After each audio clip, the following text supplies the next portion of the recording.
Hello, happy Monday. Welcome to TMW Online, the Melanated Way. I am Linda. That is Abby. We're always catching up. I'm not even going to say that anymore. I'm just going to say we're covering. It is what it is. It is what it is. Exactly. Life happens. We got stuff going on, but we love 90 Days and we love doing our show and we love our viewers.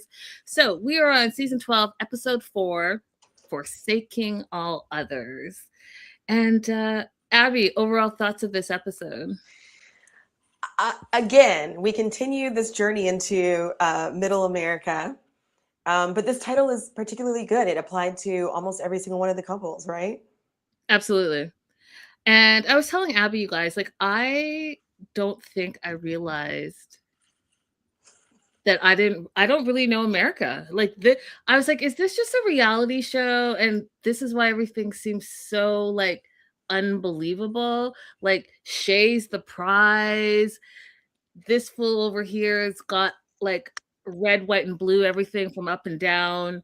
Then this one over here is praying in tongues that no one is hearing and understand. Like, there's so much going on that it seems like, are you guys doing this because it's a reality show, or is this really what America's like? And then I told Abby that I went to Buc-ee's, and Canadians, I'll tell you, you don't know what I'm talking about because I had never heard of it, but I started hearing about it, so I was like, yeah, let me go check. It is a gas station. But it's like a gas station, met Walmart, met a restaurant, met, like, I don't know. They make brisket in the middle of the store. They make their own they make their own nuts, candy nuts. There's this, like, chant thing they do when you buy a brisket. And then over here, beef jerky. They have like 500 gas station units. You guys, it's huge. Like, I spent an hour there and I couldn't believe they sell socks, the high roofs, high lighting, like you're in Vegas. It was unbelievable. It was unbelievable. So when we'll get to it, but like when Razit gets to Alabama, when what's his face, Mito gets to New Orleans, like, I get it. I get it. I get what you're like. Oh, wow. Wow. Oh my goodness, this is hilarious because there's a Buc-ee's right up the street from my mom's house. And when I see other people, like, especially like on TikTok, when I see people discover it and explore it and they're so mind blown by it, it is hilarious. I did a whole video because you know what, you guys? You know how you can get a grocery cart at the grocery store? You get a grocery cart at the gas station. And you can pile up. It is like nothing I've ever seen before. Where was it? Jocelyn asking. It was in Texas. It was in Texas. I just mind blown, you guys. And they have a mascot. It's a beaver, and the beaver came out, and I was like a fan. I started screaming and took a picture of the beaver. I was like, next you'll be singing the song. All right, let me stop. Bucky the Beaver and Linda Entry, yes. You guys got to follow my social medias. You're missing out on all the crazy content on my personal page. That being said, let's get started with Mallory and Razit in Alabama. Yes. Okay. They're speeding off to the airport and they're running late and they get pulled over by police and get a speeding ticket, which I think is interesting because they're leaving the country. So, like, is it going to matter for them? Maybe, maybe not. But they make it to the airport on time and they have 4 flights to get to Huntsville, Alabama. So they're leaving Marmaris to Istanbul, Istanbul to Paris, Paris to DC, DC to Huntsville. And so that's going to be a long journey for them. And you're covering a lot of different time zones, right? Just to get to Huntsville. And one of the things that I thought I would start with you, Abby, with is this envelope. So apparently they have this envelope that's sealed that they get from the U.S. Embassy when they're leaving, and only customs when they arrive in America are allowed to open it. I wanted to know what that's about, because I think this is the first time I'm hearing about this. Yeah. They want to make sure that nothing inside gets tampered with. So it's going to have a copy of his visa, a copy of medical exam, and then there's also a fee that you have to pay on arrival to the United States. I think it's $120. So all the information is inside of that folder. If it is open before you get there, they will not accept it. And they keep all that information and it gets filed where? It goes into your USCIS file and your State Department file to show that you made a lawful entry during the required time period, so that when you file your request for residency, which is also called your green card, Mm-hmm. so all that information is in place. And if Okay. there's any irregularities about it, it will come back to bite you. Maybe not immediately, but it will come back to bite you at some point. So you need to do everything right and not try to just slide by. Gotcha. Alvid, hello. Hey, Raydella. So once they reach Huntsville and they have to go through immigration, she really wants to go through with him because she feels like he's not going to understand everything and she wants to make sure that he's okay. But it turns out that he makes it through on his own before her as the American resident or citizen. Mm-hmm. And so they make it to Alabama. I thought this was a fun little time where he goes to carry her out of the airport as if he's like carrying her through the threshold of America, and then he sits her down on a bench and then says, "Oh, my back." Super hilarious. Um, and then this is where, you guys, was my first. Just, I guess it's cute, right? Because it's his first time in America. But their friend Michaela pulls up in what I said, the most American car I've ever seen. There were flags flying everywhere, USA written all over the car in red, white, and blue. One thing said back to back World War champs in red, white, and blue on the car.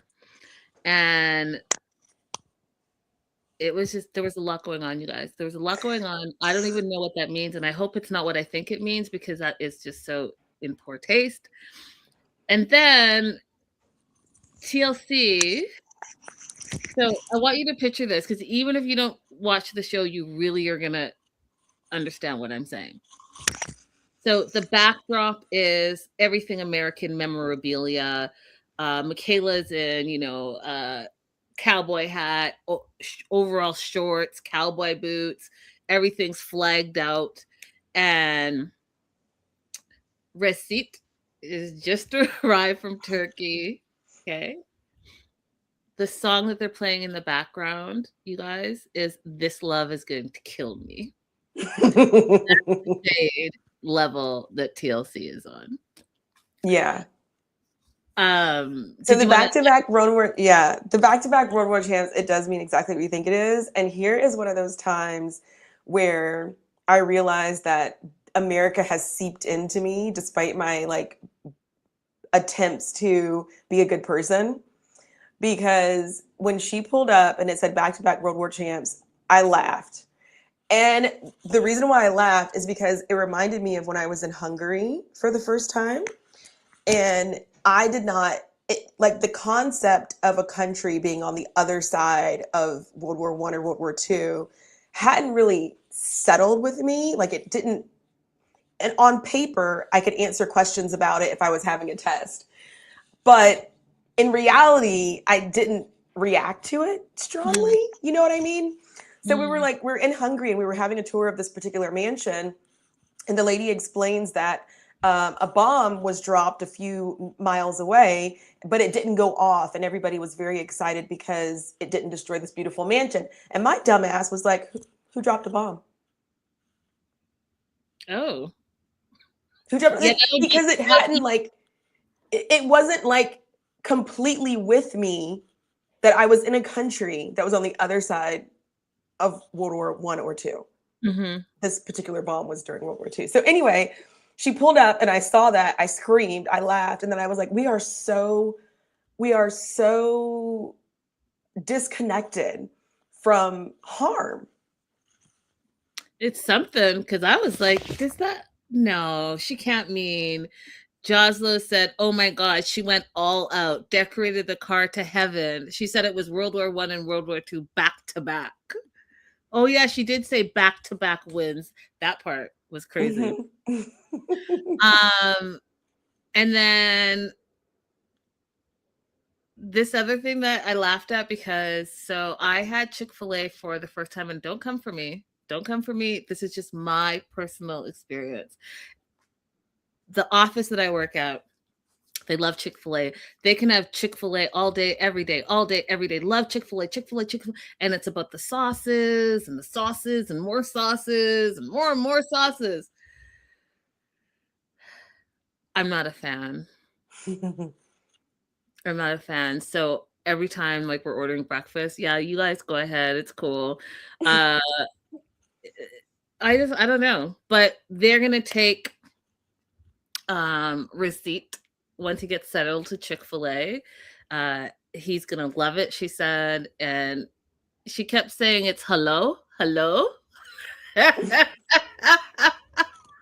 When she meant hello, and I was like, "Are you sure? Are you just making that up?" Do you like Chick-fil-A, Abby? I do, but you know what? I'm still chasing my very first chicken biscuit ever. Mm, Um, Unlike most kids, most American kids, I did not grow up eating very much fast food. We actually like ate dinner at home. And mhm. so I remember the first time I had a chicken biscuit from Chick-fil-A, I was in high school, which is like not normal for people my age. I was in high school and it crumbled in my hand and it was so good. And like the jelly that was on top of it was just melting just right. And I haven't had one that good since. Jazza says our little city just got a Chick-fil-A. I don't get it. It's okay, nothing special. Girl, I don't get it either. I don't get it either. And maybe it's, I don't know. I don't get it, but it's a staple in American culture. It's a big thing. Everyone goes for it, and people like go crazy over it. I think if you're used to home cooked food, it's harder for you to get excited about Chick-fil-A. But for some people who are mostly eating home cooked, mostly eating fast food, it is better than other fast food. Hmm. I mean, because think about what the rest of us are, I mean, the rest of America is eating like McDonald's, Taco Bell, like, Chick-fil-A is leaps and bounds above that. Yeah, I guess so. I guess. They're driving home, and people are honking because the flags. I don't know if it said honk if you're American. I don't know. I didn't see that, but It people doesn't have to were honking for no reason. because of the American flag. It, Linda doesn't understand. is that what you guys are taught? When you see the flag, you honk your horn? Yes, you acknowledge it. Especially like I grew up on mostly military bases. If you see that flag, you stand at attention. You hear reveille, you stand at attention. You hear taps, you stand at attention. Indoctrination from a very young age. Hmm. Yeah, well, people were honking. They were honking. And receipt was like, oh, they're welcoming me to America. Which, I mean, I guess it's very patriotic. Oh, this is so good. And I love then, this so much. then they were showing him that there were sex shops like all over the place, and he wants to check one out. And then he starts laughing and says, America is very crazy. And if you look at it from like an outside perspective, it's very eye-opening. There's so many things that are just so normal in America that are not really normal other places. And that's why foreigners are always so fascinated by it all. It's Hmm. like I was telling Abby offline, and I don't care what your politics are, okay? I'm just saying that I was surprised when I was watching the clips for the celebration of America's 250th birthday that they had motorcycle people like jumping through hoops, and they like, y'all just celebrate different. That's all. Just you celebrate Well, I different. mean, that in particular is a little bit different, but I will say, like, being a patriot you have to reject it. Like otherwise it's in you. It really does seep in you. I love watching changing of the guards when I go to other countries. And Mhm. it is one of the things that brings out the patriot in me because not everyone takes their changing of the guard very seriously. But if you go to Arlington Cemetery and watch changing of the guard, like if somebody's talking, that officer will stop and call them out. I don't care if it's a baby, you Mm. know? But then, like in Greece, I'm watching the changing of the guard, and their feet are all loose. They're not landing their steps at the same time. And like, it's just like, it brings it out in me. And sometimes you don't even realize it that you're being American. Because I'm over Mm. there watching their changing of the guard. It's their country. They do whatever they want. And I'm like, look at them. They aren't even stepping in time.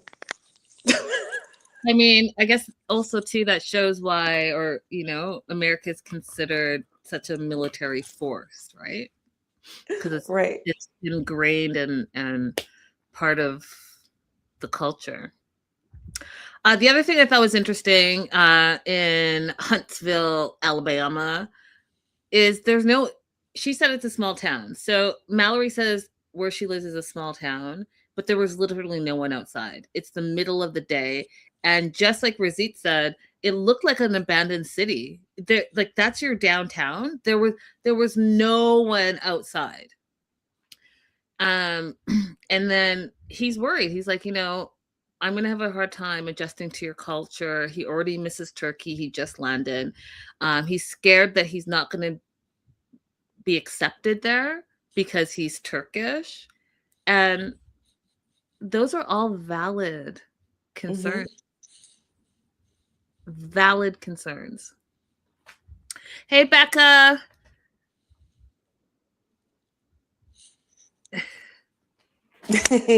I mean, also valid, Becca. Uh, wow, y'all sound like snobby. Okay. Somebody joined at the wrong time when I was being patriotic, I suppose. That's all right. I'm fine. So, yeah, it's one of the things that I try to tell if my person is petitioning for someone who's out of the country and they've never been to the US, I do try to tell them, take stock of what area you're moving into because the people who are petitioning for you are not always living in a big city.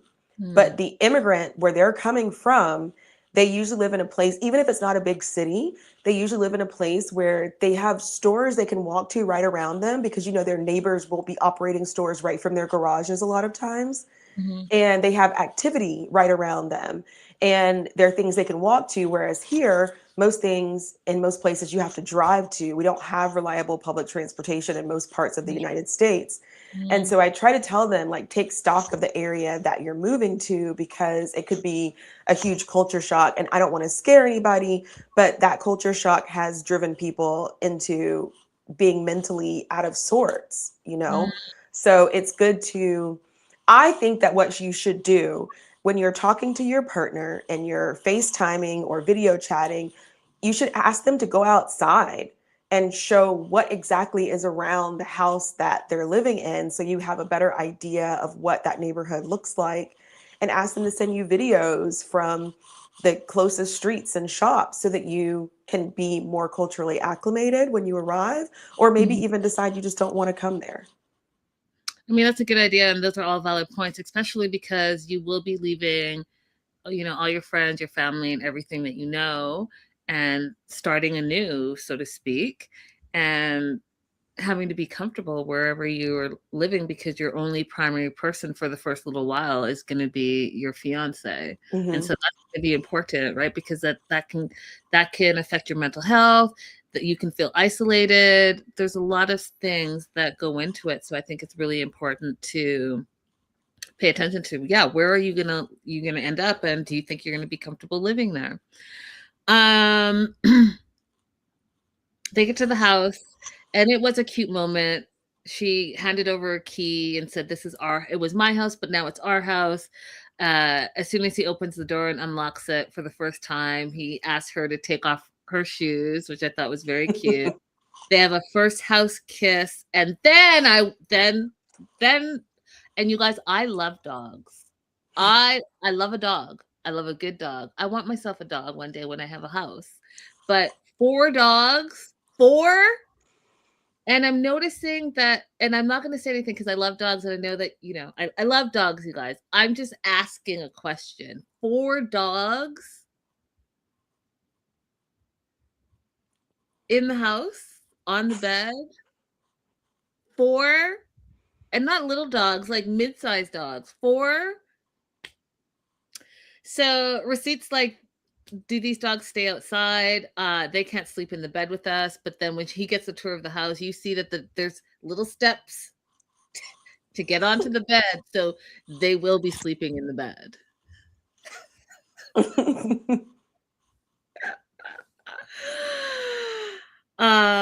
He gets to the bathroom tour and he's asking if she has a bidet. And they have a whole conversation about that. And it's very common out, especially in the Euros. It's very common, you guys. A bidet is very common. It's just not common in the West, but it's a very common thing. So when he was confused, like, where's the bidet? It's because that's what he's used to. Mm-hmm. He pulls out his suitcases. The first thing he pulls out is he bought a stuffy for the non-existent baby that they're about to have, but the first baby. And he also bought like a little sweater. And this is where I said, clearly she has not watched our show. Okay, you guys, how do you get engaged? How do you allow someone to pack up their whole entire life, leave a country, and not have a conversation about children, but you're engaged? So it's clear he wants children. The first things that he brought out, and he's like, this is for our first baby, and not just one baby, the first baby, is the toy and the clothing that he's picked out for his future baby with her. She doesn't know if she wants kids. And guess what? She hasn't talked to him about it. And I literally said, OMG, what? How do you not have that conversation? How do you not have that conversation, you guys, knowing the things that I've told you about talking to your significant other before you get in a serious committed relationship with them? How do you not have a conversation about children? Because you know what? You either want children or you don't want children. That's it. And if you don't want children, you shouldn't be forced to have children, because that's not fair to you. It's not fair to your future children. And it's quite honestly not fair to your partner either. Mm-hmm. You need to let that person go be with someone who wants to have children. Right. If you're on the fence, say you're on the fence. But if your partner is like ready now and you don't know if you're ever going to be ready, then you need to have that conversation. But to not have that conversation at all is mind-blowing to me. What are your thoughts, Abby? The confusing thing to me is that when you're dating someone in person, you can be distracted from major conversations because you're doing things together, like you're going to the movies, you're hanging out with friends, like you're doing activities. But when you're in a long distance relationship, all you have is conversations between you. You're not doing activities together. So I don't understand how you get 9 months, a year deep into an online relationship and you've had zero conversations about children. Because, like, what else are you doing? What else are you talking about? That part. And you guys, oftentimes I do think it's because you're worried, especially as women, to say, hey, I don't want to have children. Worried what that man's going to think. But you need to be honest with yourself and honest with your partner, because you're going to be too far in, and then what? Not on the same page. It's not going to last. Here's what two things are going to happen. One, the person that wants children and then says, marry someone that doesn't want children, the person that wants children is going to resent you at some point. They're going to be looking at you. They're going to be outside looking at people and their babies and their strollers and looking at you and start resenting you because you're not having the baby that they've always wanted. Or you're going to be 10 years deep in your relationship thinking, okay, you know what? Everything's great. And then that partner is going to turn around and have a baby outside of the marriage because that's what they've always wanted. So have the conversations. Okay. Um, Oh, I wanted so, to say one more thing about the timing. Sorry. Um, in my oh, opinion, trying to have a baby right this moment is ridiculous because, like, if she was to get pregnant now, they would be out of income from some period of time because he can't work for a while before they get married, before they file his paperwork. So, like, the time, like, whether they have kids or not, this is not the right time financially.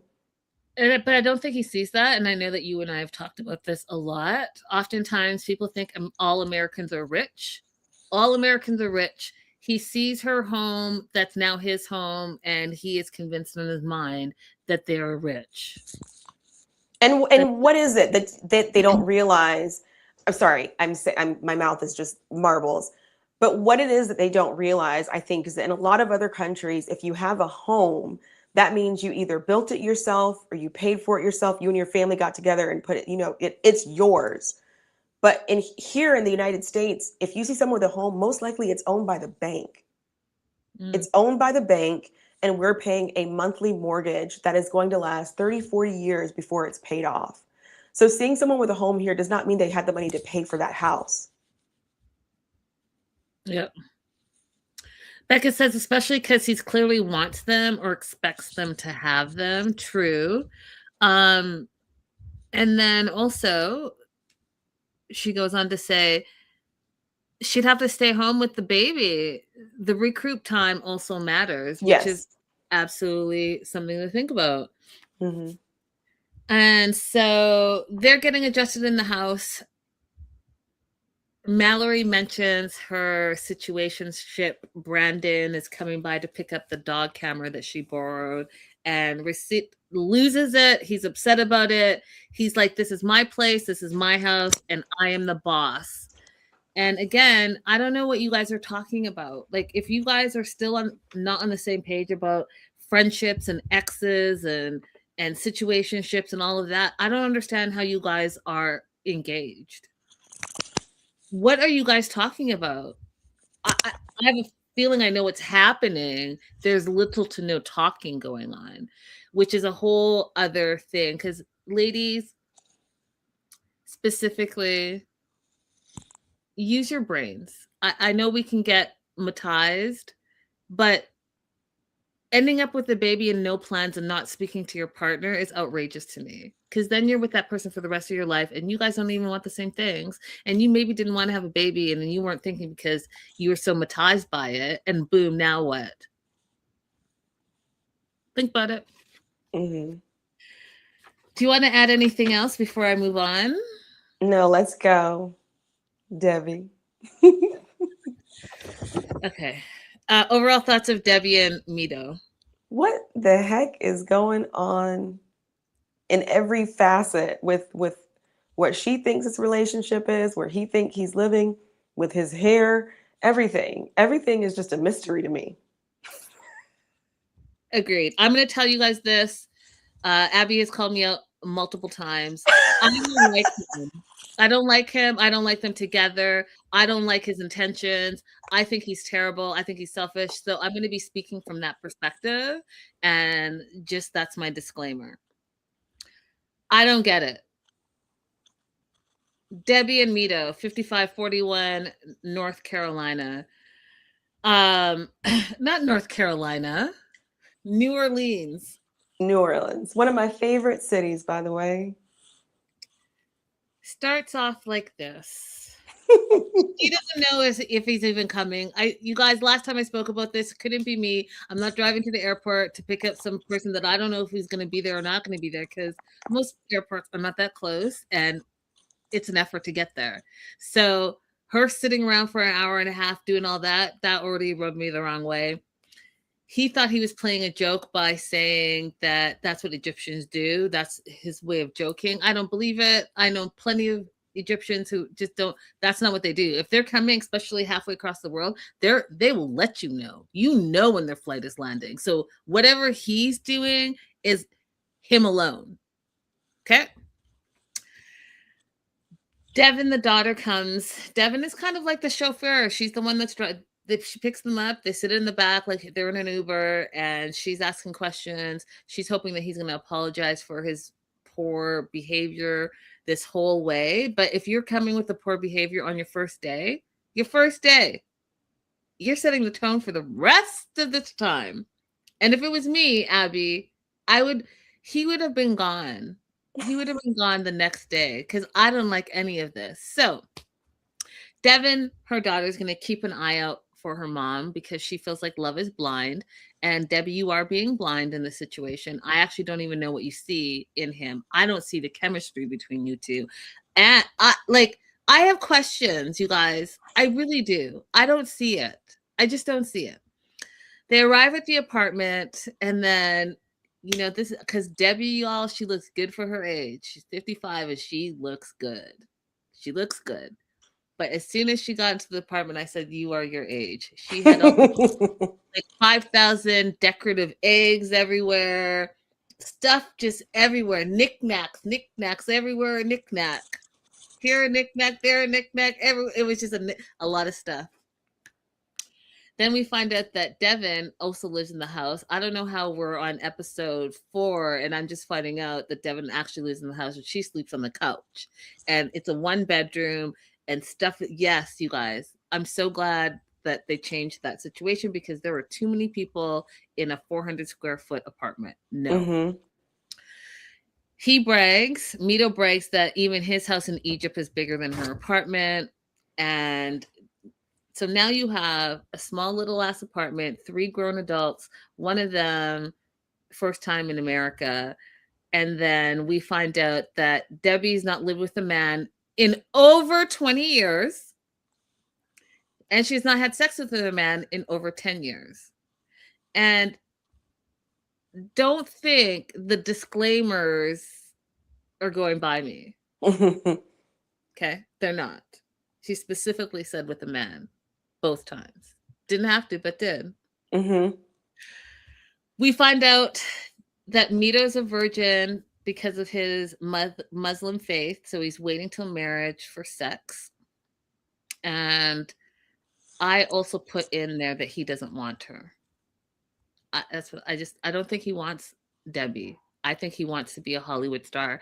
And I also think he can't act. So there's a lot of things going on with these two that I'm just irritated by.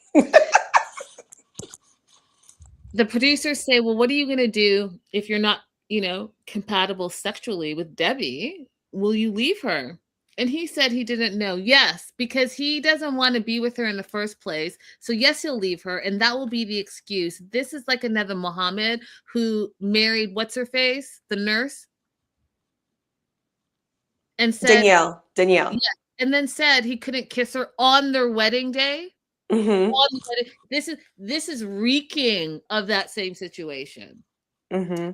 Is the way he piled up those pillows, the way he's like towards her. He's there because he wants to go to Hollywood, and this is his best bet and effort to get there. So they have 89 days to get married. She says to him, "Are you happy?" And he answers with the question, "Are you happy?" And she says, "Yes." She asks him again, "Are you happy?" And he says, "Sure." Sure. If that's not a red flag to you guys, the red flags are flagging all over the place. Yeah. Then this grown 55-year-old woman who has not had a conversation about converting to the Muslim faith, who is in her own city that she was born and raised in, is wearing a tank top in hot. If you've been to New Orleans, it's that muggy hot. She's wearing a tank top. So she's 55. So, she's probably, having some of that menopausal situation going on as well. So she has earned to wear whatever she wants to wear, as far as I'm concerned. Mm-hmm. Oh no, this man sees her. First of all, takes longer than her to get ready. Sees her and asks her to change her tank top to hide her shoulders. And you know what? She does it. What were your thoughts on that before I move on, Abby? Because I was like, I mean, it just goes with everything else that we're seeing. Nothing's right. Like, I bet you can't think of one good thing to say about their relationship. everything Absolutely is everything's bad. There's not one single solitary good thing that you can say. However, I was amused at the montage that they showed us of them being outside in New Orleans, and she's just taking pictures of him. not. Listen, Jocelyn says he's the worst, and she's being gaslighted so much it's unbelievable. Hey, Okay, Olivia. question. Said, Is Olivia. is she really being gaslighted though? Because he's not pretending to love her.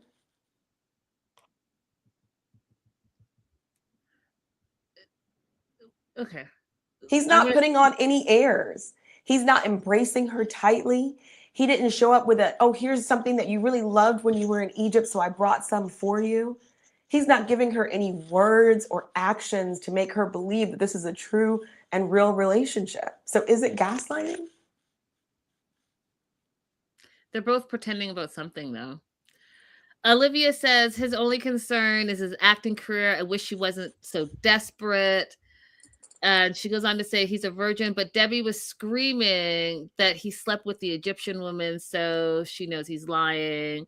Josla says he definitely doesn't want Debbie. Definitely does not want her. Mm-mm. Okay, so she changes, and he says the reason why he wants her to cover her shoulders is he's protecting her from the bad guys in the street that are looking at her. And then I'm confused. And here's the thing that I absolutely just don't like, you guys, is that what are we picking and choosing? Oh, I'm stuck here. Hold on.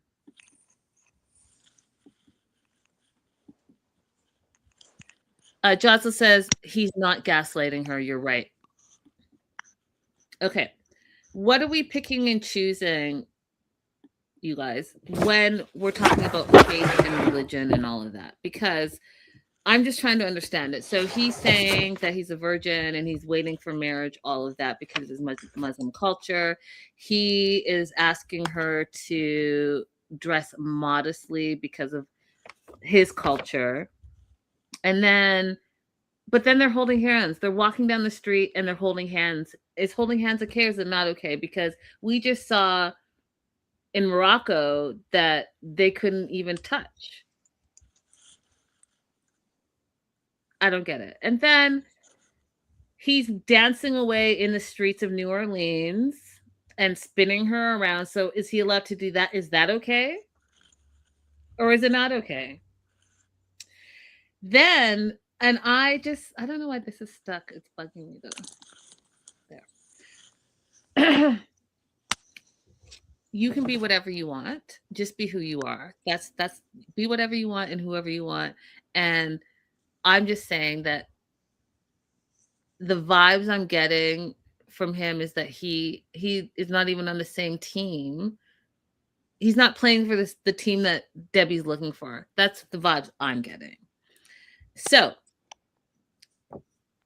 they're doing this whole tour of New Orleans and they're taking photo after photo after photo of Mito, and that's it because he wants photos for his acting Hollywood career. Literally said that. Literally said his social media is important for his Hollywood and acting career, so he wants her to take all these photos like she's his assistant. Basically. Asked her how far from New Orleans is Hollywood. And she's like, by car, it's a couple of days. And he says he can't wait to start his career. Can we live in Hollywood? And then here's where there's a little bit of gaslighting. This is where I would have seen it in this situation only so far.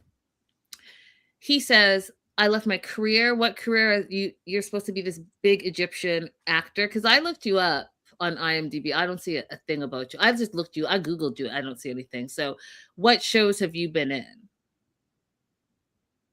Okay. And if you were such a big Egyptian actor, You wouldn't need to use this K-1 visa process to get your foot in the door so you can go to Hollywood. You would have an agent who would book your deals, and the networks would fly you over, and you could stay for the duration of your so-called huge acting career. So stop playing with me. Then you said you left your home and your friends, and you left all of this to come to be with her. Oh, you didn't say that. You just said you left all of these things. And because you left those things, you want her to leave New Orleans, uproot, and move to Hollywood to support your Hollywood career. And we don't even know if you can act because you don't have any history of acting. Yeah. Debbie's 55 years old. She is not, I hope she's not going to fall for the nonsense. You're 41 years old. Okay. You're not 30. You're not 25. Yeah. I don't even know why she said she would think about it. But do you realize why he thought he was closer to Hollywood? No. Because the abbreviation for Louisiana is LA. So,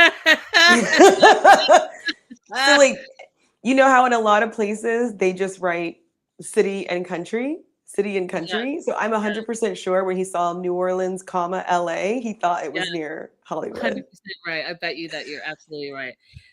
Becca says he wants an agent, not a wife. Facts. Yeah. So Debbie's kind of getting concerned that everything is about his acting and not about them or their wedding. Debbie, you should be a lot concerned. You should have him pack up, especially after his temper tantrum, and just send him back. Because I am not getting any good vibes from him. And like, what are we doing? You already have a grown child. Why do you now still have to have two?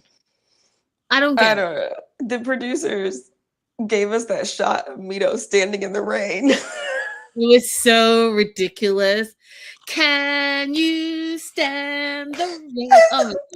They're just Look at so him petty. having a toddler tantrum. They're so petty and I love it. So they're moving to a new apartment, which means it's gonna be more expensive, a 2-bedroom, so all 3 of them can live and have more space. This fool doesn't help with anything, you guys. Not a thing. Not invested in anything. Has a whole temper tantrum. Why, you ask? Because he's 41, and age is just a number, but a temper tantrum as a grown ass man because you wanted Debbie to take a video and she's 55, and sometimes the older that you get, sometimes some people are just not great with technology, period. Some people don't live, like she said, she doesn't live her life online. Some of us do, some people don't. And that's okay. But for her to take a picture, it was actually a cute photo and not a video, they had a fight. According to him, she threw her phone in his face. According to her, which is more logical to me, is that he freaked out when he wanted to show that he was driving a truck in America to his social media following, and it was only a picture. He got pissed off. Okay? That's what they were fighting about, you guys. That was the fight. So he's not talking to her. He gets in the house. He says he needs to go rest. No, MF, you need to unbox some of these bags and boxes of this new apartment that I'm paying for, that you're living for free because you can't work yet. That's what you need to do. What you're not about to do is lie up in the bed and do nothing because you're having a full-on temper tantrum, but that's what he did.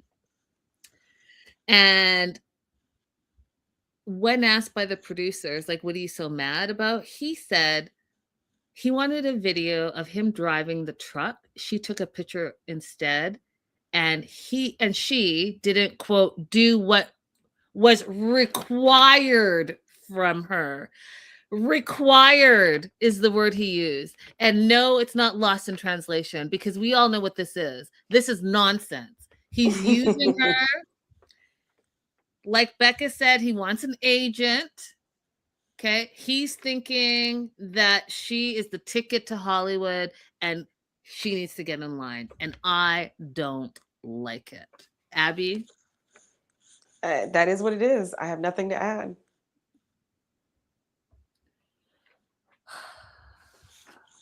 That's it. I'm moving on. No.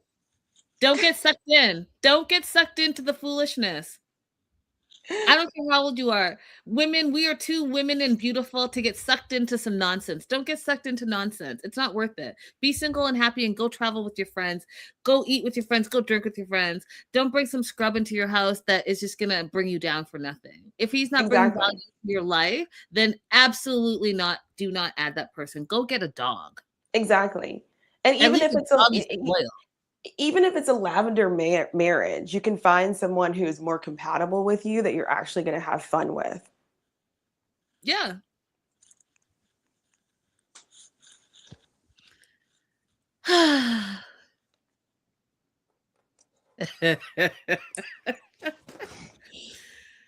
Okay. Is it Aisha? Aisha? Is it Aisha?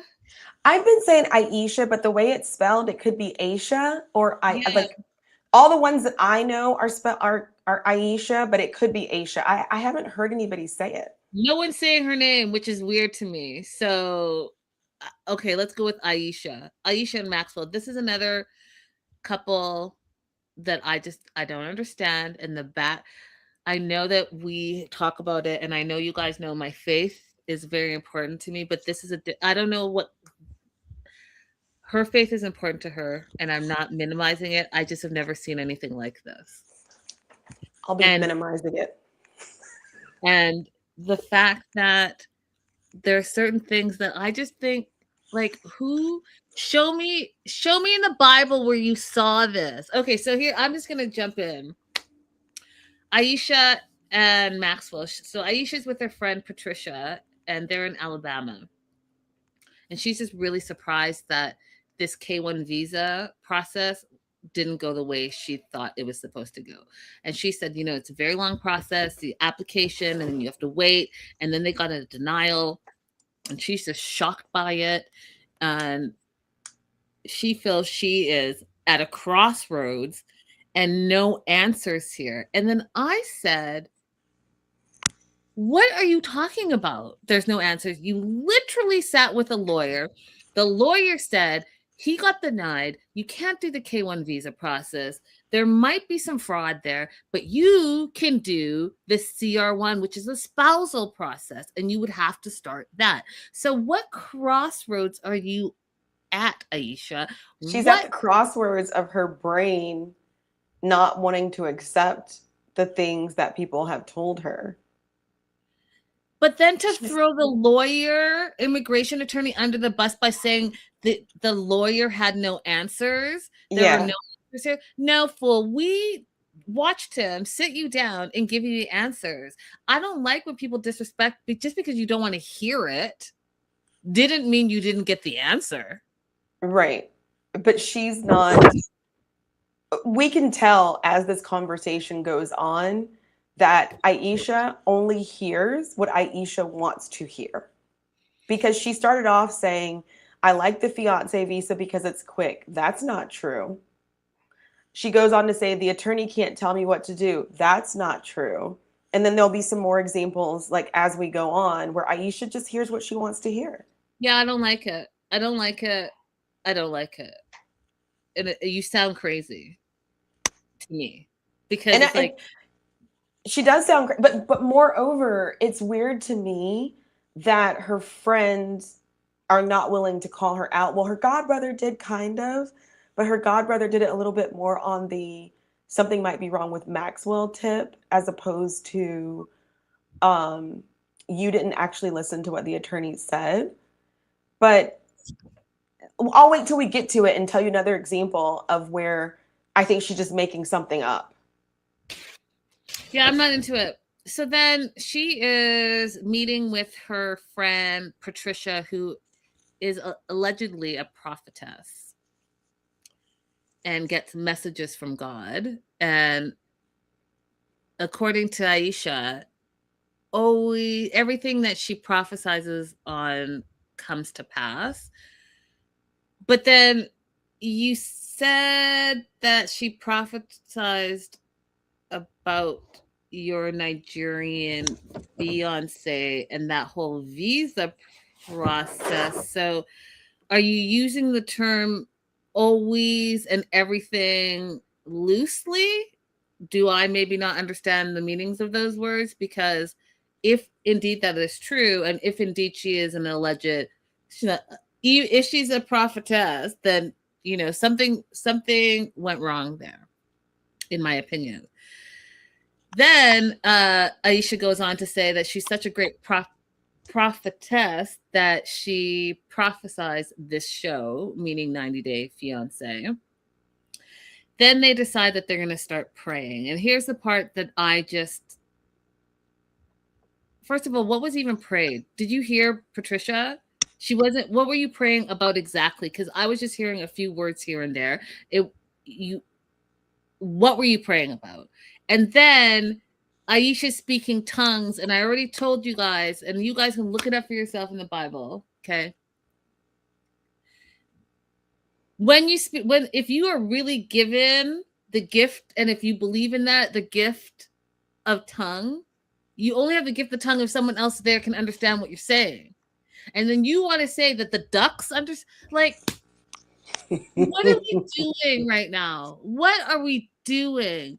The ducks understood. The ducks understood. And then I just wanted to say, just because you say you spoke it prophetically doesn't mean it is. Okay. Just because you said this person is a prophet doesn't make them a prophet.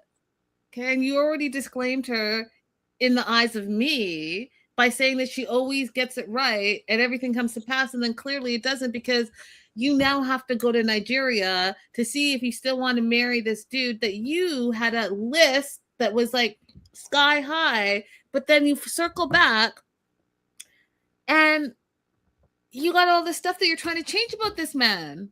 Like, what is, y'all, I am confused. She says that her prophetess friend Patricia also said that it's vital that she goes to Nigeria, and nowhere unless they clipped it out of this little prayer that was not a prayer, it was just a bunch of words strung together, then I don't understand, because she never said it was vital for you to go. She never said that. In fact, what she said was, Aisha asked her, do you think I should go visit him? And Patricia said, it might be a good idea for you guys to see each other face to face. And then she turns around and said, Patricia said it was vital that that I go to Nigeria and see him and we could talk about some things and spend some time together. And I was like, she didn't say that at all. And that was my other example of Aisha just making stuff up. Yeah, I don't like it. She decides what she wants to be true and then lies on God to say that that was the word from God, either directly to her or to another prophet. And that's what I don't like.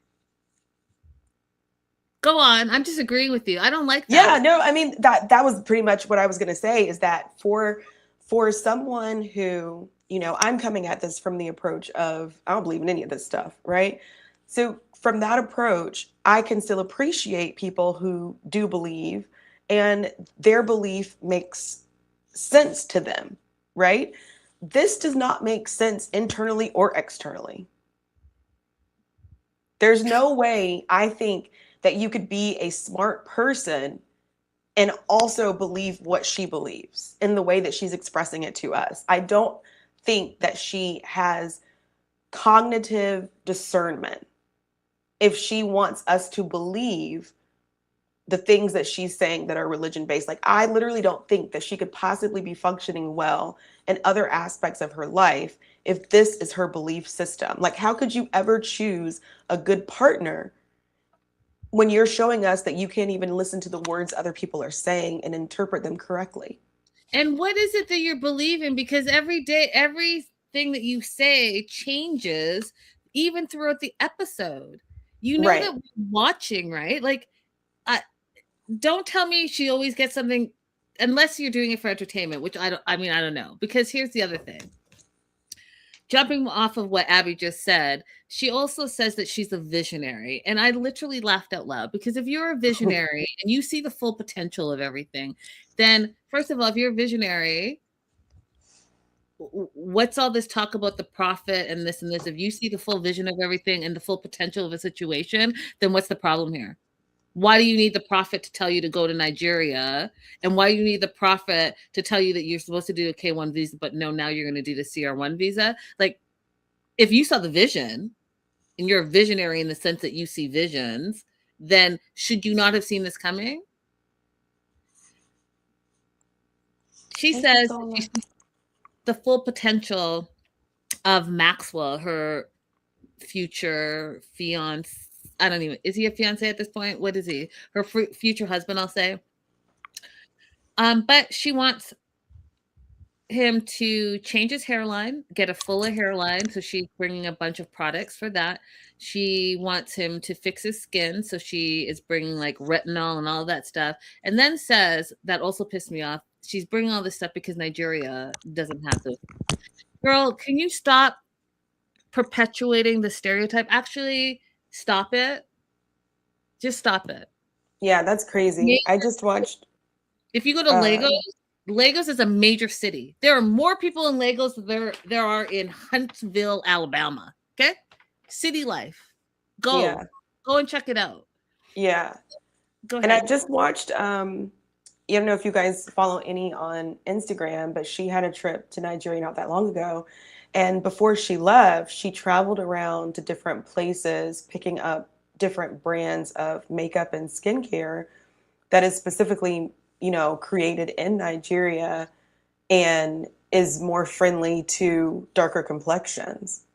Yeah, she So I would actually trust the products they have there more than our standard products that we have here that tend to be attuned to paler skin. Hey Basula. Hey girl, hey. But Um, yeah, this is, and I'm a person who loves to give someone, like, if I'm dating you, I'm going to give you a facial at some point. I love to just do the massage and the aromatherapy, everything involved. And even to me, this was offensive. yeah, all of it. Build a man, Joslo said. That's exactly what she's trying to do. That's exactly what she's trying to do. So she wants him to have a fuller hairline. She wants to fix his skin. She wants him to fix his teeth. And this is the part that you guys, I mean, if you're going to be judgy like that about your partner, just like, what's the saying? Like, throwing stones in the glass house, you shouldn't do that, right? Because it's going to crack. Mhm. She is on the video conferences. She is video conferencing with him. At the end of the call, she tells him to go do his push-ups, make sure he's putting the sunscreen on every couple of hours, where I don't know if that's like a whole colorism thing, because he's in Nigeria. His skin is just fine in that Nigerian sun. And then at the end tells him to go get his body together. And I said, but what, girl, if the tables were turned and he said that to you, what would you have said? Because, um,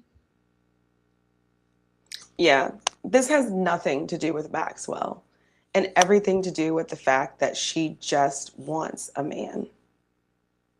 He just happened to be standing at the right place at the right time, or he happened to be the one to answer a message. I wouldn't be surprised if this is the first person she messaged with on whatever dating app she was on that she found him. I would not be surprised that she was just going to make a relationship happen come hell or high water. can you imagine if he had a list of improvements for her? That part. That part. Um, yeah, and Becca's saying what you're saying. It's kind of wild how she's putting all of her insecurities on Maxwell. Yeah. Yep. But you know what? This is one of those situations where I know that USCIS looks at the marriage process as one that's supposed to be quote unquote, for love, but this is one of those situations where I feel like both people can get what they're coming into the relationship for without there being any love there, and nobody's wrong. Mm, interesting. Do you want to add anything else before I move on to Paula and Thomas? Let's go, Thomas and Paula. Overall thoughts on their segment? Thanks, universe.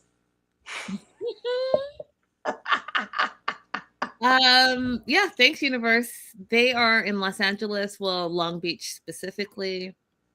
And she's very happy to be in Southern California. And thanks to the universe. And he hates that because he feels like he's done all the work, the application process, you know, getting her here, carrying her luggage, all the things that he's done to make this happen. He feels like she should be grateful to him and not the universe. And she's like, well, I manifested this. And she manifested a gringo boyfriend, and the universe gave her a gringo husband. Like, you guys, I'm not making this up. I'm not this season. I'm not making like I'm thoroughly entertained. Don't get me wrong. Like they are hitting every single component of a reality show. I just have questions about some of the things that we're talking about, but I sit here thoroughly entertained, like Right. literally laughing. Yeah. Irritated, but laughing. I mean, this seems like a little irritation that he's having, but it's going to become a bigger issue. So, Oh yeah, yeah, there absolutely. needs to be some kind of resolve about it, because if she's someone who's okay with thinking about cosmic forces and thinking cosmic forces, and he really is bothered by it, it's going to be an issue. It happens to me all the time. I just don't say anything because I don't care. Like, I don't know. Like, I will stay up all night long preparing for a trial. And then if we win, you know, my clients will be thanking God, and I'm just standing there like a stick figure. And I don't go, thank me, don't thank God. Like, I don't care, you know, it doesn't bother me, but it bothers him. It does bother him. It bothers him a lot. And so she goes on to say the universe has and her manifestations have given her more than she's imagined, and she just loves LA. And then this is where I laughed out loud because LA does get a bad rep. Los Angeles gets a bad rep for these things, but they are all true. So she's a vegan, and she's like, it's so easy to be a vegan in LA. I laugh. And the part that I laughed the hardest, you guys, is that she said, and it's affordable. Are you talking about the same Los Angeles, California? Are it, Yeah, is I was like, no, no, no, roll that back. Roll that back. Nobody in the United States thinks that California is affordable, not Los especially Angeles? especially not Southern California, but even up in Northern California in the Arcadia area, that area is still more expensive than the majority of the rest of the states because they have the great Pacific Northwest coastline and all of that. Like, nobody thinks California is affordable. I was like, are you crazy? Do you know that you are go and look at the gas prices in SoCal, NoCal, all of California. Look at gas prices in California and every other state. And then you tell me what's affordable and not affordable. Do you guys have gas tax? Because they like that's a thing in California. Okay. Go look at home prices. Oh, well, that makes sense, maybe. Becca said maybe she was trying to say that the vegan food is cheaper. That is not true. Irwan, you're gonna get okay. Okay. Okay. Well, I maybe It's not okay, true. okay, okay. Food is It's not expensive. it's not true. It's not true, but maybe her comparison of being able to get the same kind of vegan meals where she is, as opposed to maybe her comparison is what's making her feel that way, not because it's 100% not actually true. like No. it's Nope. not true, but maybe where she's been previously that had vegan food, the comparison's off. See, I'm still willing to give Paula the benefit of the doubt in some No, way. she landed and is talking nonsense day one. Yes, Becca, $10 strawberries. $10 strawberries. $10. $10. No, Yeah, I don't think you'd ever catch me at Erewhon. her little vegan food is going to be way more expensive and she's going to have a rude reality. And if everything was so cheap in Los Angeles, Long Beach specifically where they are, then why are they living in a shoebox, which is okay? They're so cheap. My man has camping furniture. Is this an apartment studio? What is that? What like is it Well, a studio? it's not a studio because it had like a separate area where the kitchen was. The I mean, I kitchen guess some studios are like that, but he seemed very resistant to buying any furniture. He didn't say it was a financial issue, so I have no idea what's going on. It's like, is he an extreme minimalist? I need to know what's happening. First of all, that apartment is too small for two people. Two grown people are not going to be able to live there. Second of all, just men in general, I need you to know that women are going to want closet space. Okay, so you all need to give up the biggest closet space to your woman. Period. Full stop. That shouldn't even be a conversation. So for you to give her the hallway closet or whatever that was with still your stuff in it, knowing that you so called were preparing this whole time that for her arrival was blowing my mind. Second of all, if money is not an object, why are you guys living in a hot box? It's just what's happening here? And you have this fold away table that looks like it's like $5.99, and you put a little, table cover over it, but you have no chairs, and she's supposed to sit on a box. Is she supposed to be comfortable when it's that time of the month and she has to sit on some bricks? I'm just trying to figure it out. Like, what's happening here? And then the bed is a couch, but a couch, which is a fold away, which is fine. I just want to know what is happening. If you're a minimalist, then you need to tell all of us that that's what you're doing. If this is a budget thing, then that's understandable because California is expensive. I just need to understand because it's a bit confusing. Right. And the biggest thing here is that Paula said that the last time she visited, he promised that he was going to get a table and a bed. And so that's the biggest thing, is that she had an expectation that you agreed to, and then you didn't do it. You're trying to talk to her about why you don't need it. Well, then you should have never agreed to it. Becca, don't get me started. Oh my God, for real though, Linda, I thought of you when he was talking about his bed as a couch and knowing he's putting his outside clothes on the comforter all day, girl. And then I was trying to figure out what that wrapped up, rolled up towel was that he put underneath him. Like, what? I have questions, you guys. I have a lot of questions, and none of them are being answered. Paula's not impressed either. She said, like, what is this? Is it inspired by a gypsy movement? Camping, a tribe? And I laughed because I get it, Paula. I don't understand what's happening either. She said that this is a single man house, which it is. It's very giving frat boy, bachelor pad situation. It's not giving, hey, I'm about to get married in 90 days and this is our first home together. It's not giving that vibe, to me at least. And then here's where I was like, this is how I feel about all the things, you guys. You have to have conversations. So they're arguing about the closet space. They're arguing about the space, all of that.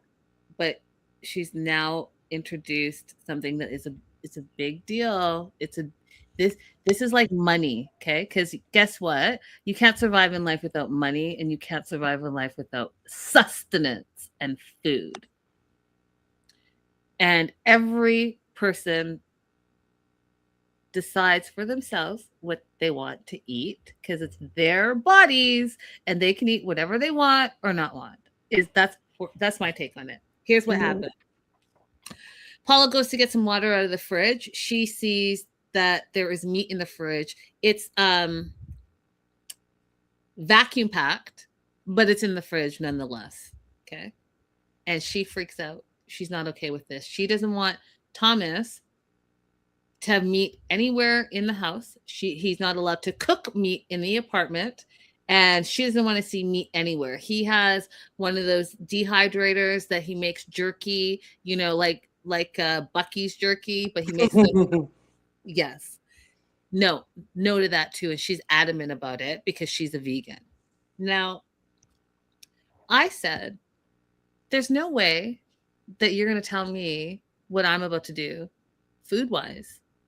I didn't tell you to be a vegan and you didn't tell me to be a meat eater. How did you not have that discussion? If she is extreme vegan where she doesn't want to see you eat meat, did you have that conversation like, hey, I'm not going to eat meat anymore? And then that's something that you concluded together and you're fine with that? Or did you not have the conversation? You both went on your merry way and now it's going to be a thing, because it's going to be a thing. He clearly is a meat eater. Clearly. What are your thoughts, Abby? They had an advantage that the other couples that we see don't have, which is that she did have a visitor's visa and was able to come and stay with him for some time before they applied for the K. And yet they're having the same issues as people who only saw each other once in the other country, and that doesn't make any sense to me. It doesn't. It doesn't. What are you guys talking about? What are you talking about? I mean, I know I talk a lot, and my mom tells me I need to talk a little bit less, but I would rather over communicate than not communicate at all. Because I Right. don't want you to have surprises, and I don't want to have a surprise on my end either. We Right. can't say we didn't talk about it because we surely did. We Right. surely And did. this is one that's not that difficult. Anytime that they were on a phone call, she could have said, "Show me the table you bought. Show me the bed you bought."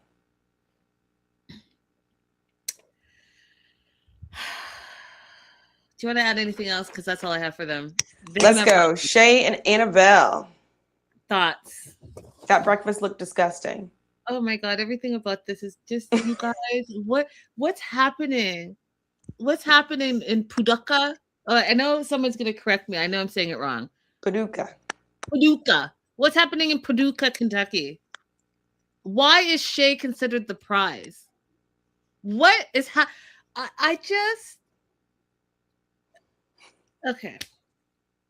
I mean, okay. Can I just say one more thing? Because you guys know I get sidetracked. They had a minimal part, but it just stood out to me. You are in Paducah, Kentucky.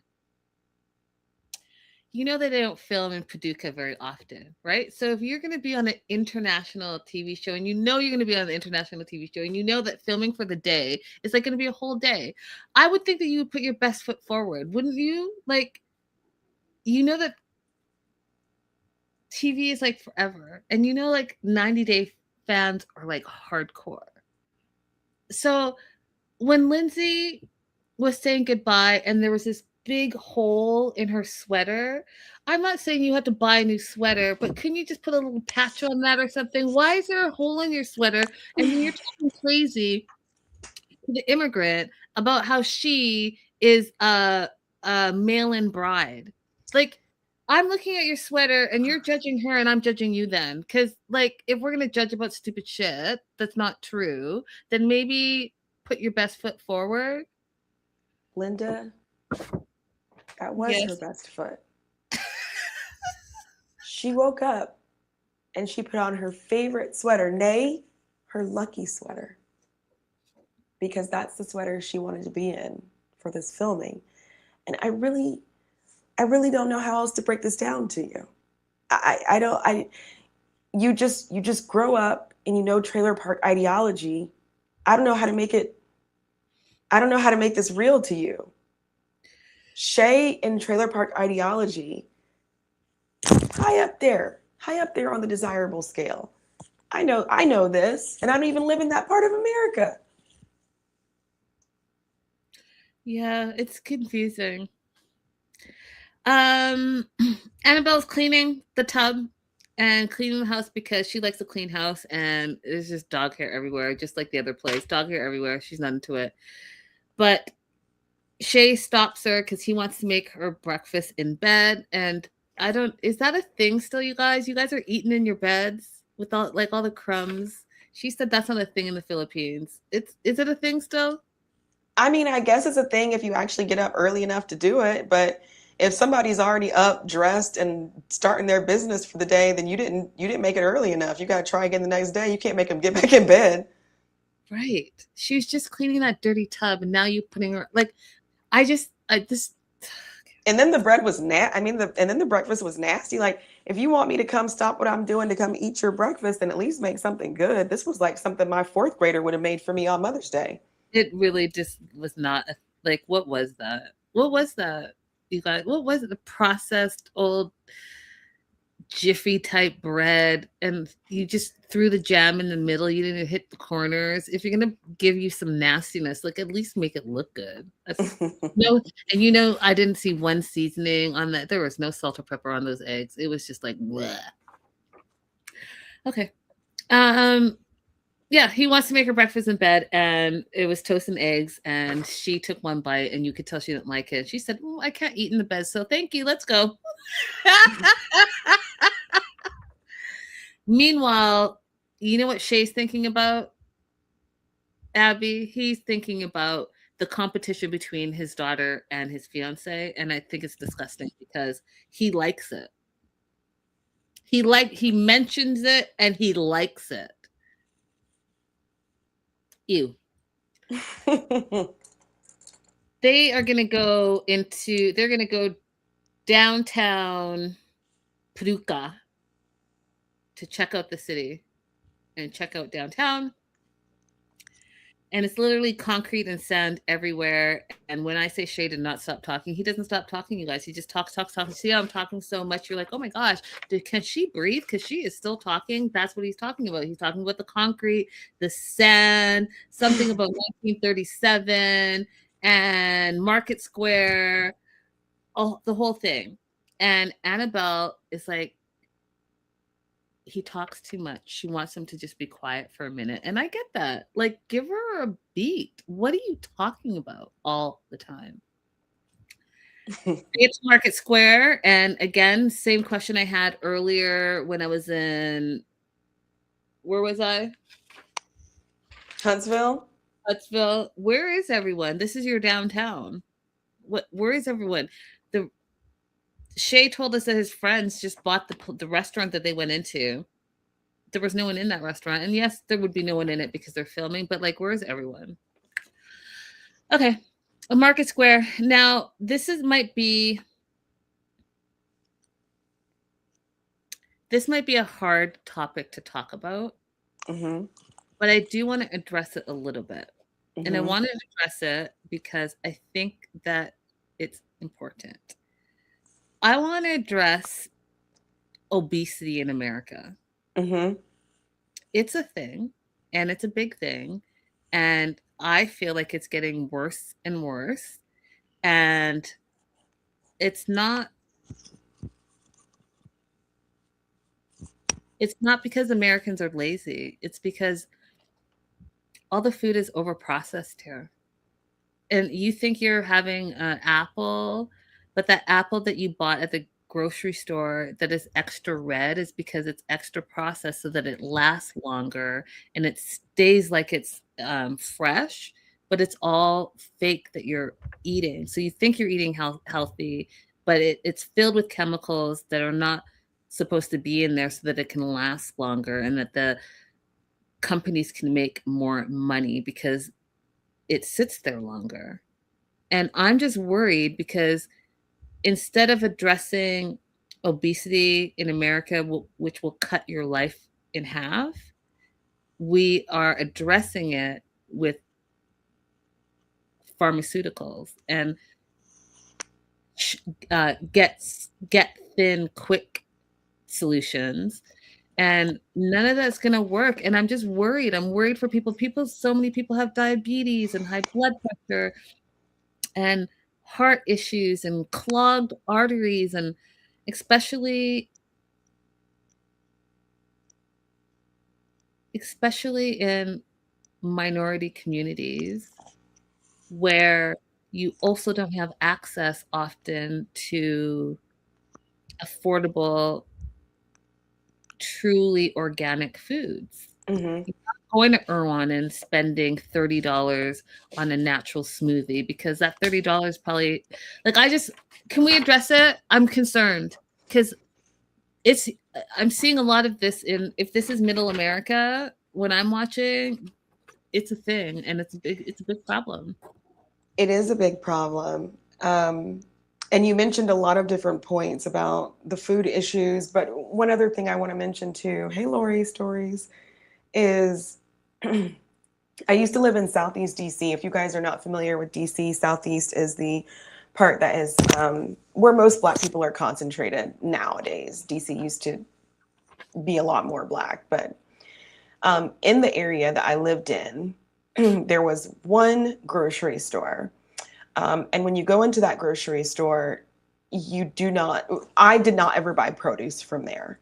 Because I was lucky and I had a car and I had access to go other places because the produce in that store is higher priced and lower quality. This is a national grocery chain that grades where it's going to send its fruit by the population that lives there. And they graded this particular grocery store to receive fruit that was of lower quality and had more defects in it. Because if I drive over to Northeast DC and go shopping in that same grocery store, the produce would be shiny, it would be turned the right way, and it would have much, much better quality. And it would be lower price. Same grocery store chain, same fruit, or same type of fruit, rather. And so, one of the things that I think people have a really hard time understanding about the United States, making this an even more difficult question, or more difficult topic, is that not only do we have issues with our food being processed and available, underlying every single thing that happens here is racism. Because there is no reason, there's no shopping pattern that justifies that situation that I just said happening in one chain in a grocery store. And I'm using that one chain as an example, but it happens in other facets of life as well. And until and unless people are willing to address racial inequality, we are not going to touch the surface of addressing every other inequality that happens here to have fresher food, to have quality, available, universal health care, to have universal daycare available, to have programs for mothers to receive maternal care. Like, none of those things are ever going to exist until white America agrees that Black Americans can also have it. Otherwise, you'll keep shooting your toe off because you don't want us to have anything. I mean, everything that she just said is true. And, I guess it circles back to my original hard question of obesity. If we're not going to address any of the things that Abby just talked about, then the obesity part is just the tip of the iceberg. And that's unfortunate. It's unfortunate because here we are in 2026 and we're in America, we're still, and racism is really everywhere, but it just gets, it's so blatant in 2026 Well, in the United I would say yes, it's everywhere. Like, I've had racial encounters in other countries that I've been in, but the difference to me is that while I may have a racial encounter when I'm in Sweden, I would still have access to healthcare in the same way that other people have access to it. Maybe I'd be treated different by different doctors, but I still have that basic universal right. Here, our racism keeps us from making it a better country for everybody. That's what I think is different. Okay. Let us know your thoughts, you guys. I just think that, yes, those are all things that we need to continue to talk about, and it needs to get better somehow, some way. And I mean, there's just so much, you guys. There's so much. There's so much. Bringing it back to Shay and Annabelle, they're meeting with Lindsay and Jeff, Shay's friends, and Jeff right off the bat is, I don't know, I just thought he was disrespectful right off the bat. Yes. And it may go into the racism that Abby was talking about, because where is this even coming about? Jeff said he thought that she was a mail order bride, and Annabelle's like, what are you talking about? We've been together for 5 years. Like, why are they saying that? And turns to Shay. And then Jeff goes on to say, well, for at least the last 4 years, the way Shay operates here, you would think he was single when he's in public. And I put, it's his actions. It's actions. And if you guys want to talk about gaslighting, the biggest gaslighting is coming from Shay in this conversation. So, did you feel like Annabelle understood what he was saying? Because when that sentence came out, I was like, why isn't he be asking what that means? Maybe she didn't, maybe it went over her head kind of, because she was still in the, like, why did he say I was a mail order bride? But that sentence was really pivotal to me. I think she understood perfectly. That's why she's like, why is he saying that? We've been together for 5 years. Why are they now still thinking that I'm some mail order bride when I've been with you for so long? That's that was okay. Sorry to interrupt, but I was like, wow, he said that to her face. His actions, Shay's actions is all we need to know in this situation. They think he's single because he's acting single, period, full stop. So Jeff goes on to say, hey, I don't know when I'm going to see you again, which also to me was very passive, like, hey, I'm not doing this, because they stayed for 5 minutes and they were out. But I love ya. Not sure I'm going to see ya, but hey, I love ya. You know, I got that black friend at home. And so they leave, and then Shay feels like he needs to tell Annabelle about his ex Nicole, because Nicole outs him with his shady behavior. So he says this. He says, you know, remember Nicole? Remember my ex Nicole? Well, you know, she's going to come to you and she's going to say that I cheated with Angie. Annabelle looks him dead in his face and said, did you? Pause, silence. That's all you need to know, because yes, he did. He pauses and says no. Then here comes all the disclaimer, right? Because he's going to try to talk your face off so that he can try to convince you that what he's saying is true, because he originally said no, he didn't cheat, right? And we're all grown. We know what cheating is. He says, well, you know, I hung out with my friends at the lake, and it all depends how people perceive cheating, because people, who are these people, perceive cheating differently. Who are these people, Shay? So, you know, maybe if you dance with someone, you're having some drinks, you dance with someone, is that cheating? Maybe, you know, after you dance and, you know, that person kisses you on the cheek, is that cheating? Oh, but then, you know, maybe if you kiss them on the lips, you see how each stage is changing. You kiss them on the lips. Mm-hmm. Is that cheating? Mm-hmm. And then he was about to say something else. And then he stopped himself and said, what? You know, I just get flirty with people. Annabelle doesn't believe him for 1 minute. She's like, no, he had sex. You cheated on me, she says. I don't think I did, he said, in my opinion. I don't think I did? In my opinion. Do you see? That's true gaslighting. I don't think I did, in my opinion. I mean, I don't think I did, in my opinion. It all depends on, you know, everyone sees cheating differently. No, they don't. You know when you're cheating, and you know you cheated. And you're going to try to sit here and tell this beautiful woman that you don't think you did, in your opinion, and people look at cheating differently. Like, shut up. He says, quote, you guys, it's just fun. It's just fun. It's not cheating. It's just fun.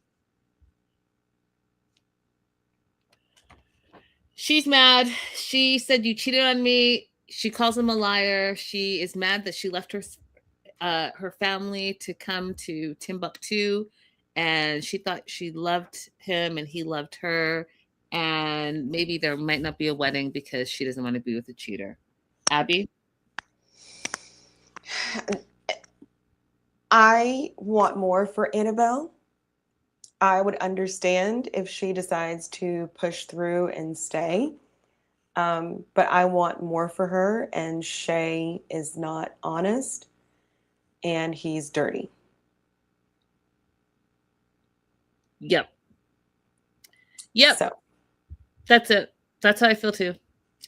You guys, great show, great conversation. If you're watching the replay, definitely let us know your thoughts on some of the things that you saw in this episode, and we will definitely start a dialogue. Don't forget to like and subscribe, and we will see you later this week as we start.